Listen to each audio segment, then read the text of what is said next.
কোটা সংস্কারের দাবিতে রাজপথে নেমেছে সাধারণ ছাত্রছাত্রীরা। দেশ জুড়ে ছড়িয়ে পড়েছে আন্দোলন। এরই মধ্যে ঢাকা বিশ্ববিদ্যালয়ে আন্দোলনকারীদের উপর হামলার ঘটনা ঘটেছে। এ নিয়ে সোশ্যাল মিডিয়ায় যে যার অবস্থান থেকে নিজের মতামত শেয়ার করছেন। বাদ যাননি বর্তমান সময়ের আলোচিত নায়িকা মিষ্টি জান্নাত। মঙ্গলবার দুপুরে নায়িকা মিষ্টি জান্নাত এক ফেসবুক স্ট্যাটাসে লিখেছেন, আমার নানা দাদা মুক্তিযোদ্ধা, আমার কোটা লাগে না, অনেক চাকরি আছে, কেন শুধু সরকারি চাকরি করতে হবে? আর কিছু কোটা থাকলে সমস্যাটা কি? এত মারামারি কেন? অপর এক স্ট্যাটাসে এই অভিনেত্রী লেখেন, আপনি উচ্চতর ডিগ্রি অর্জন করেছেন, কিন্তু উচ্চ কণ্ঠে অন্যায়কে অন্যায় এবং ন্যায়কে ন্যায় বলার সাহস নেই। তাহলে আপনি একটা আবর্জনা, রাজাকার। বিশেষ দ্রষ্টব্য, আমি কোটা আন্দোলন নিয়ে কিছু বলিনি ভাই, আমার ব্যক্তিগত সমস্যা নিয়ে বলছি।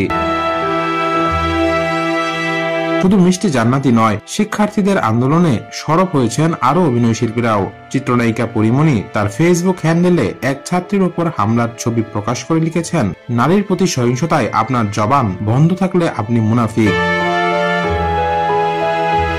এদিকে কোটা সংস্কার আন্দোলনকারীদের উপর ছাত্রলীগের হামলার প্রতিবাদে মঙ্গলবার দেশের প্রত্যেক ক্যাম্পাসে বিক্ষোভ মিছিল করার ঘোষণা দিয়েছেন আন্দোলনরত শিক্ষার্থীরা।